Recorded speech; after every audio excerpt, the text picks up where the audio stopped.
Lalu bagaimana kondisi terkini di Turkiye usai gempa mengguncang? Join us CNN International Correspondent Salma Abdelaziz. She's live from Istanbul, Turkey. Salma, what is the current situation in Turkey, particularly in the cities impacted by the earthquake? And how's the search and rescue after one of the strongest earthquakes strikes the region?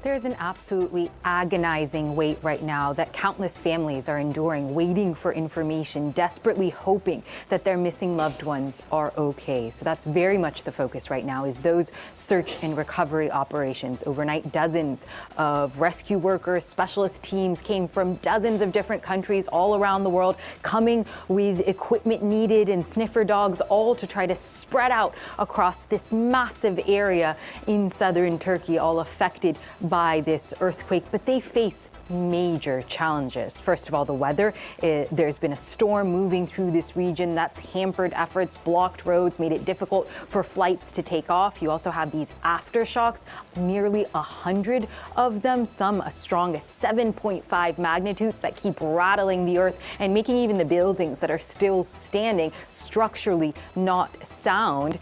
And then, of course, there is the question of limited resources. Yes, you have all this aid and all this help coming into Turkey, but it can't come quickly enough. It is this window that is the critical period, this 24 to 48 hours after the earthquake, where there is still hope, still a glimmer of hope that people can be found alive under the rubble. And you can feel the entire country, you can feel Turkey just bracing, holding its breath, waiting on this. All the channels are running 24-hour live streams of these rescue operations. And then if you look further south to Syria, the situation even more dire there. While all this help is being poured into Turkey, Syria is in many ways cut off from that. It's a country that has been devastated by more than a decade of war. That means the infrastructure of the country is very damaged, particularly its hospitals, its clinics, its schools. It's also a very divided country. So you have parts that are controlled by the government, which is sanctioned by Western nations and unable to access that international aid. Other parts are rebel controlled, and their families have to rely wholly on opposition forces who have very little resources to try to pull their loved ones out of the rubble. It's an absolutely horrifying situation. I mean, I was just watching one eyewitness account, a man saying he could hear his family members under the rubble, but he didn't have the help, the equipment, the resources, the workers to try to pull them out. That's why you're seeing people literally using their bare hands trying to find their relatives. Salma, most of the videos show collapsed buildings after the devastating earthquake hit.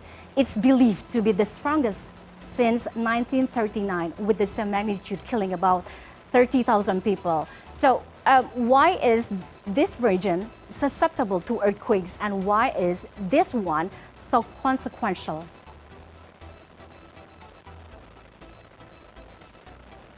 Well, Turkey sits on a major tectonic plate, apologies there. So it does sit on a fault zone. It has expected earthquakes for a long time, and it has suffered earthquakes over the years, over the decades. So in many ways, Turkey has prepared itself for earthquakes. It tries to bring its buildings up to code, try to fortify its structures.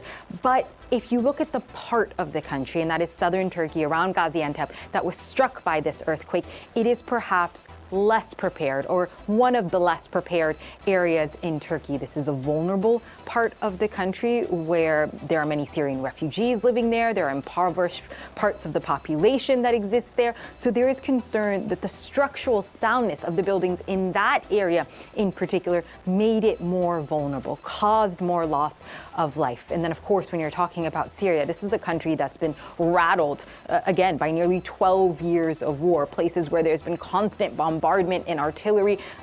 That's destroyed roads, that's destroyed hospitals, that's destroyed clinics, that's put many people into displacement camps. There's some 4 million Syrians, 4 million displaced Syrians living in that part of the country, and they were already fully dependent on aid before this earthquake. So a very disaster-struck population being hit by yet another catastrophe, and they have very little to handle it with.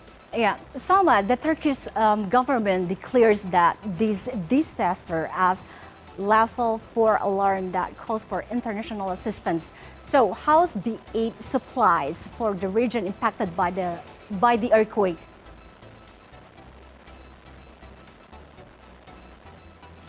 Well, Turkey has already received pledges from dozens of countries. I know that at least 65 countries have sent hundreds of rescue workers. They were all arriving overnight, again, with their equipment, these specialist teams with dogs and specialist equipment to try to help with these search and rescue operations. You saw capitals around the world, from London to Berlin to DC, picking up the phone and reaching out to the Turkish government and asking, what do you need? The United Nations made a major appeal for Turkey and Syria as well, calling on all nations, calling on the international community to help. So very much that appeal from President Erdogan is working, and you are seeing that response. But it's a matter of time. This is, again, an earthquake zone, so you can imagine roads are destroyed, bad weather, airports are not functioning in parts of this region. So it's going to take time for that help to get there, and time is of the essence. When you're talking about people trapped under the rubble, every second counts.